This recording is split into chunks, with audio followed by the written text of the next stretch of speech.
This is the triad section. Okay, here we have the centers of intelligence.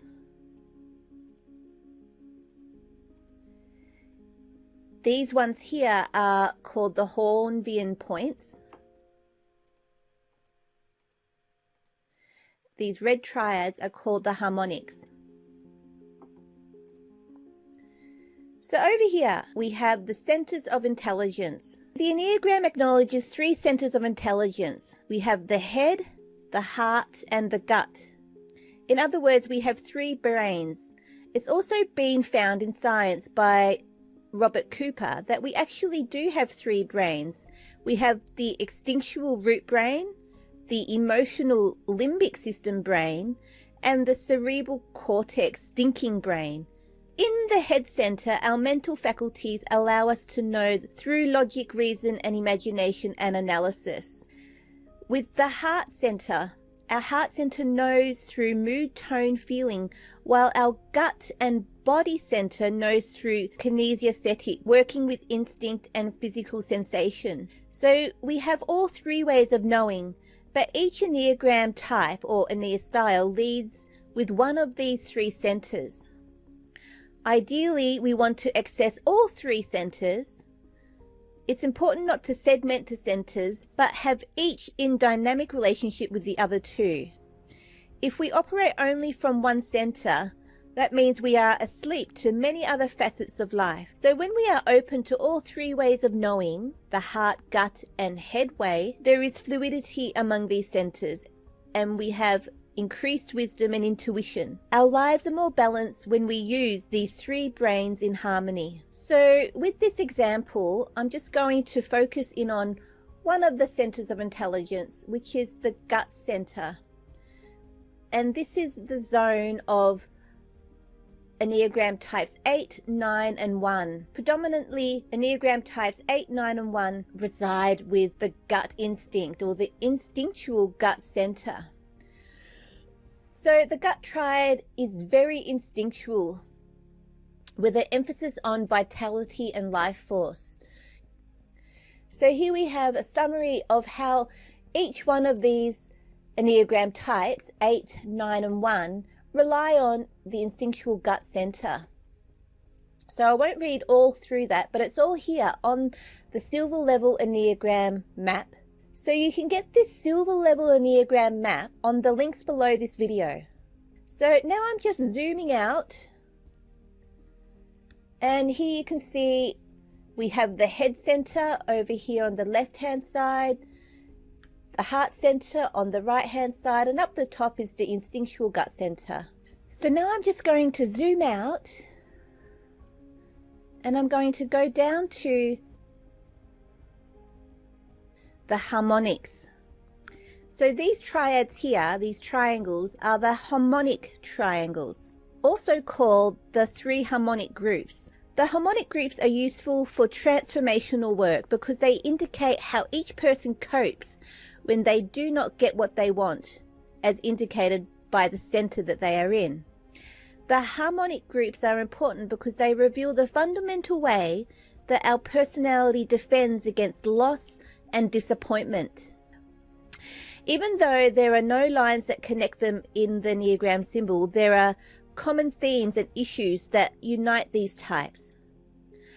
The harmonic groups tell us what attitude the types adopt if it fails to meet its dominant need. In other words, the harmonic groups tell us how we cope with conflict and difficulty and how we respond when we do not get what we want. Okay, so now I'm just going to give you a quick example of what information the 3 harmonic groups contain. So over here we have the reactive styles, and these are Enneagram type 8s, the boss, the Enneagram type 6, the loyal skeptic, and Enneagram type 4, the individualist. And you can see it here just on the right hand side, the triangle here showing you 8, 6, and 4 points that are the reactive styles. So to clarify what the reactive styles are, it suggests that all three are provoked by issues of trust and betrayal and are described as intense. If you need to point out a problem to one of these types, don't be surprised if you get an emotional reaction. They are likely to have a strong emotional reaction to adversity and conflict. Some might see them as intense, but for types 4, 6, and 8, it helps to express their emotion in order to deal with the issue. And what they are looking for from others is a response. The reactive types desire trust. However, they find it difficult to let go of control because they fear betrayal. So that's a summary of why the reactive styles react the way they do. And it goes into more information down here for each specific type that's on this harmonic group. And here we have style 8, the boss. And they usually say, I'm angry, and you're going to hear about it. And so style 8s are often impulsive and repel authority and behave argumentative and bossy, informing instead of questioning. These are typically their response to the problems that show up, as well as to individuals whom they view as problematic. They are certainly not recognized for suppressing their emotionally charged reactions. So it goes into a lot more information there about style 8 in regards to their reaction harmonic group. But I'm just going to move on to the next point, which is style 6, the loyal skeptic. And the reactive style of Enneagram type 6 is, I'm feeling pressured. Style 6 tend to be watchful, certain that people will take advantage of them. They are inclined to be suspicious of others' ulterior motives. Whenever 6s let their defenses down, the fear of betrayal is constantly lurking nearby. So it goes into a lot of information here of why Enneagram type 6 reacts the way they do. Now, moving on to the last point on these reactive styles in this harmonic group, which is style 4, the individualist. And their reactive style sounds like this. I'm upset and I need to feel free to express myself. So style 4s induce conflict through being temperamental, moody, and self-absorbed. These people react passionately to difficulties or imagined problems. Style 4s identify powerfully with their own emotional responses and imagine that whatever they feel about circumstances and people is the actual truth of the matter. These people have a hard time remaining objective. So it goes into more information about why style 4 reacts the way they do. So that just sums up a little bit of information for the 3 harmonic groups. But as I zoom out, you can see here that there's a lot more information. I'll just click through and then zoom out to show you the information that's located for the harmonics. So we have the optimistic styles, which is Enneagram types 2, 7, and 9. And then we have the competency styles, which are Enneagram types 1, 3, and 5. So it goes through a lot of information there for the harmonic groups. Okay, the last section in the triads group is the Hornbiens.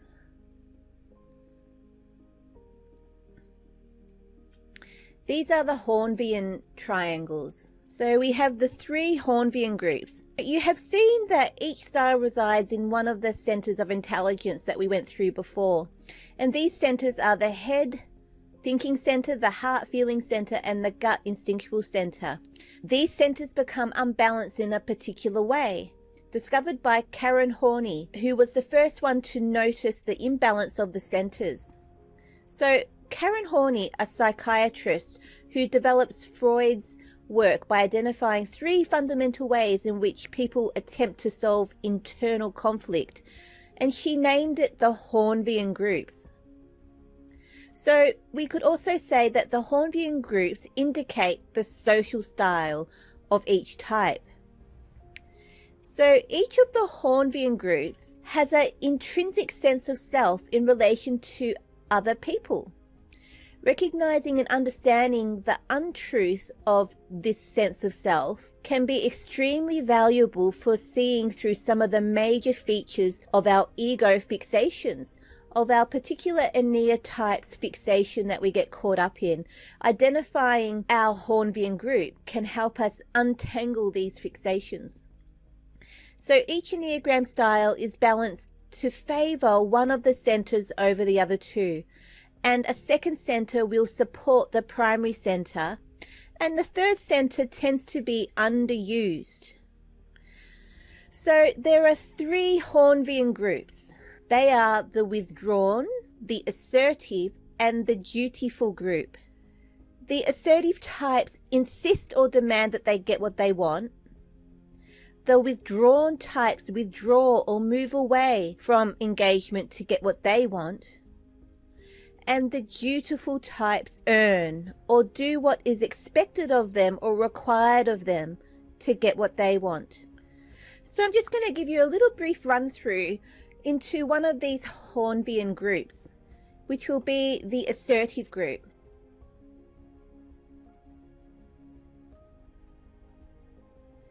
So over here we have the assertives, and you can see on this triangle it's Enneagram types 8, 7 and 3. So if we just come over to here, we have the information for this Hornbien cluster, the assertive styles. The assertive styles are 3 the achiever, 7 the enthusiast and 8 the boss. So the method the assertive styles employ in order to get what they require is usually to pose and demand. These people utilize powerful action, maximize themselves, endorse themselves, and take risky chances. This provides them the look of being bold, assured, and in some cases egotistical. Individuals may experience them as being very aggressive, determined, and outgoing. And it goes into information as why do they show up like this? So all Enneagram types 3, 7, and 8 try to prevent the emotional baggage and sentiment of others from getting to them. So they want to keep an emotional distance, and they will also distance themselves away from their own heart's vulnerability. Actually, these styles are generally out of connection with their own emotions and generally don't like revealing how they are feeling, as it makes them feel vulnerable. So it goes into a lot more information as to why they show up like this. And moving on, down in this light globe here, we have a little quiz to determine, are you an assertive style? So you can work through this with your friends to see if they are an assertive style. So when several of these declarations within the below checklist relate to you, more often than not, one of the assertive styles will possibly be yours. So you just tick through those, tick the ones that you can relate to in your life to determine, are you an assertive style? And that gives a person more clarification as to what type they actually are, what Enneagram type they actually are. So if a person doesn't really know or isn't really sure about what Enneagram type or style they are, these quizzes will help determine if they are an assertive style or not. So now I'm just zooming out again. Right here I'll click on the minus symbol on the right hand side to zoom out. Oh, and before I forget, I just wanted to quickly show you that if you relate to the assertive style of 3, 7, or 8, this key here, which is called the keys of the kingdom, can help liberate you from that assertive fixation by giving you tips on how to connect with the heart center. The initial step would be to slow down and to notice the world surrounding you instead of pushing into the world, and enable the world to penetrate you. Soak up the impressions that are present and give your heart center a moment to feel what is present right now. Okay, so I'm just going to zoom out again.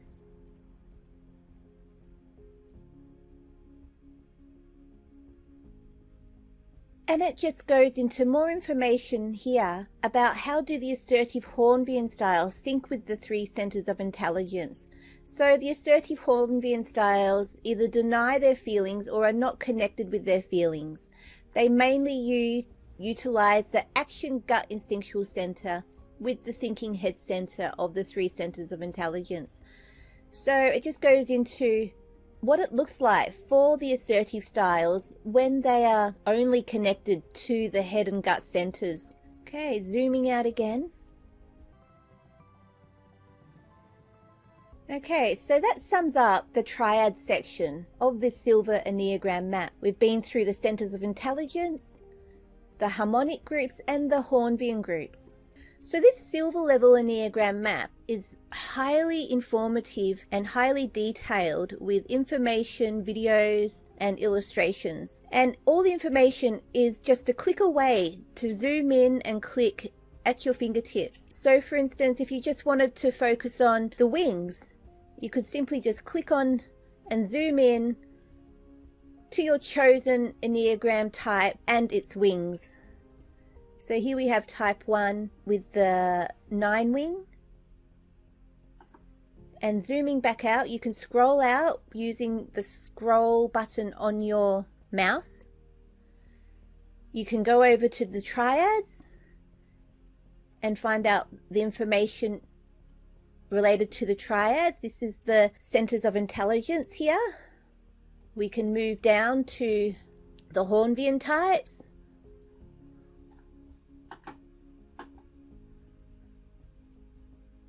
We can move down further to the harmonic groups.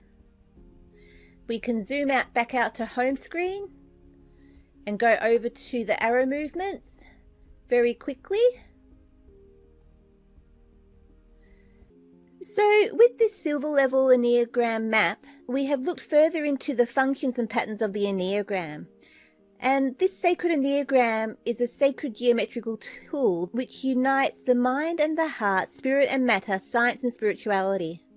Because everything in nature is made up of patterns, structures and designs from the smallest atom to the infinite universe. So in this silver level, we have gone through the 5 most common additional patterns and attributes in the Enneagram, which were the triads, the arrows, the wings, tri-type and instincts. Plenty of information here to help you investigate all the different attributes of the Enneagram in an easily navigational, functional manner. You can download these maps by clicking on the links below this video. And good luck with your Enneagram explorations.